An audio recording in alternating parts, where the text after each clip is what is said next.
moved here for the same reason all Latinos moved to Nashville. I call it the 5 W's, all right? Work, work, work, work, or a white woman. Right, sir. As you know, a lot of work. Oh, man. I actually met my wife in L.A. doing the whitest thing ever, playing cornhole. Yo, you guys know what cornhole is? Listen, man, I'm from Texas, right? Small West Texas, oil field, 80% Hispanic town. I did not grow up playing cornhole. So when she came up to me, she's like, "You want to play cornhole?" I thought she was a freak. Like, "You want to play cornhole?" I'm like, "All right. That's right here in the sand in front of everybody." She goes, "Grab that beanbag over there." I said, "Whoa, whoa, whoa, beanbag? Beanbag? Is that because I'm Mexican?" That sounds like a racial slur or a good time. I was right about both, yeah. It's also my new nickname. Very happy to be married, man. I love being married. Here's why. At one point in time, I used to weigh over 316 pounds, man. Yeah, I don't know how much I weigh today, but when I look down, I can see what I'm working with. That's what counts, right? Yeah. Like at my house right now, I got a vision board, and on that vision board is a banana. Nobody knows what it means, but I do. Right? Let's just say we're staying full-grown organic. No Chiquita bananas. Weight loss wasn't what I thought it was going to be, though. I thought weight loss was going to be like the Nutty Professor. You know what I'm saying? Like you take a fat nerd, you slim him down, all of a sudden he's a Don Juan, he's a player. It ain't like that. I upgraded the outside, inside, still a bitch. It took me a minute, man. It took me a minute, like, to, you know, because some people are born cool, some people you gotta find you're cool. So I was like, I got married at 32. My Mexican mom was getting worried. She was like, "Mijo, go to the club. Go to the club, fall in love." I had to tell her every week, same thing I told my friends, ain't no love in the club. Now unless her name was 50 Cent, ain't no love in the club. All right, here's the thing about my wife. I told you guys I met her on the beach. She's very sympathetic, right? Like she likes to make a big deal about everything, right? We met on the 4th of July, underneath the fireworks. She calls it our meet-iversary. Yeah, I don't even have 4th of July no more, y'all. Just said it was a meet-iversary. So I know if I would have met her in the club, like my mom wanted, whatever song we would have met to, she would have made it a couple songs. And here's the thing, back in the day, it used to be good songs, good couple songs about like Al Green and Frank Sinatra. My parents even had Prince, Dearly Beloved. That's how I was conceived. I don't know how you get down to that, but Prince went, "Ah!" And I came to the world, I was like, "What's up? I heard there's a party night tonight, what's up?" And so I know, like, whatever song we would have met to, like, in my heyday, like, we would have got married, and then been driving down the road, song would come on the radio, or been walking in the grocery store, song would come on the radio, and she'd be pulling on me, "Oh my God, babe, that's our song. Just sing it with me, I still remember all the words. To the windows, to the walls, let's scratch up stuff like walls, skeet, and need a tissue." It's ridiculous, man. She's crazy, man. Like, you know, it's multicultural. Like, she's like a good woman, very happy to be married to a good woman. She's very happy that she's married to a Latino. Very vocal about it. She's like, "I'm Mexican now." I'm like, "No, you're not." Yo, if all you had to do to be other ethnicity was change your last name, I know a lot of Lopez's that would be Smith right now. Just saying. Right? But she does weird stuff, like she has to learn, right? And so like the other day we're watching The Sandlot, and Benny Rodriguez walks out, and she starts like tapping on me, babe, oh my God, did I ever tell you, when I was a girl, I had such a crush on Benny, I have a tie. I was like, first of all, I don't even play baseball, I play cornhole. Upsets me sometimes, man. So over the pandemic, we moved here, played a little too much cornhole, had our first little baby girl. Yeah. Half Mexican, half white girl. She's my little baby cheese cracker. Little flaming hot rinse. My Tapatio Triscuit.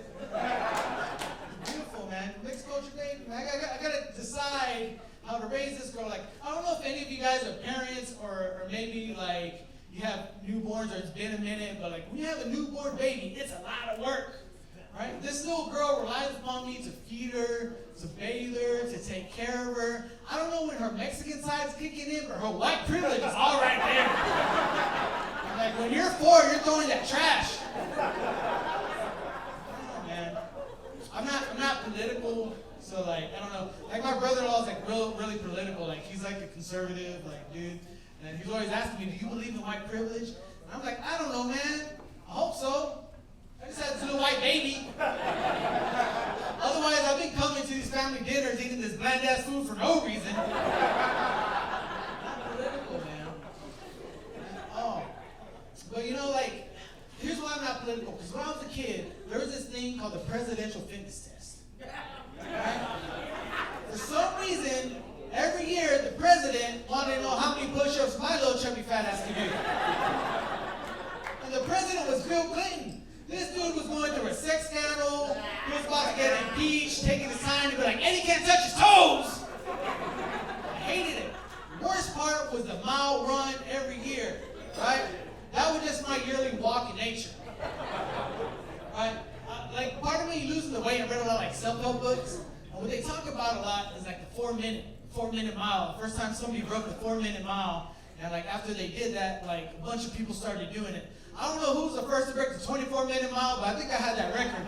Yeah, man, that's my walk, so I got to think a lot. That's why I decided at that moment, I don't like politics. I don't like politicians. They're nosy. They're in my business, my body, my choice. Let my fat ass be fat ass. Yeah, man, but I'm a dad now, so there's like a lot of things I have to think about. Like, I want to be a good role model. I really do. Part of the reason, like I said, that goal to be a good person is because, like, for a while there I wasn't, right? We can all make mistakes and we grow, right? Like for me, like I can't drink that much anymore. Like I still drink every once in a while. You guys drink it up? Yeah, people have a good time. I like to see it. I like to see people who can handle their alcohol because I'm not one of them. We all know that dude that like one minute he's dancing on the dance floor happy, you turn around, next thing you know he's in a fight, right? Or that one girl that like she has a couple shots of tequila, she starts getting emotional, texting her ex, why did you leave me? Right? Yo, I'm neither one of those dudes. I like to steal stuff. Nothing big, white people don't start locking your cars or anything, you know. He's pouring up right now. That's fancy drink. You got a bottle of champagne. Damn. Anyway, I saw little things, man, and like I swear to God, when I was like 19, I had like 3 bird feeders in front of my house, a couple of windmills, 2 of those little kids that tell you to slow down. Yo, it's 3 in the morning. I was drunk. I thought I was saving this kid's life. I gotta be a good role model, man. Well, it doesn't matter how good of a parent you are, how good of parents you have. At some point, your kids are gonna make other people their role models. We all did it. And at some point, it's usually like a musician, right? Which is cool. Like, I did it when I was growing up. I didn't have a lot of representation when I was a kid, though. Like, the only Latino in the top 40 was Ricky Martin. And, I was a chubby, fat nerd. I was not trying to live in La Vida Loca. Right? She bangs, not me, she doesn't. Apparently, she wasn't banging Ricky either. She was banging on the door. Carlos isn't there, maybe. I don't know. Yeah, man. So my little girl's gonna have it, right? Like, for instance, on her white side, she's gonna have some strong women role models, like Dolly Parton, right? Great businesswoman. She got to the amusement park, a lot of money. She's a great example. Who else? Taylor Swift, right? That girl would date a dude to make $1 million. That's a businesswoman. On her Mexican side, starts off strong. She has women like Selena to look up to. After that, it gets a little sketchy. All right, who's next? Cardi B. Listen, love Cardi B's music. That one we cannot speak, y'all. She just can't, right? And who's next? There's this rapper Tekashi 6ix9ine. I don't know if you know this guy. He's rainbow hair, 6ix9ine tattoos, snitch. We'll move on. So who's left? Maybe Ariana Grande.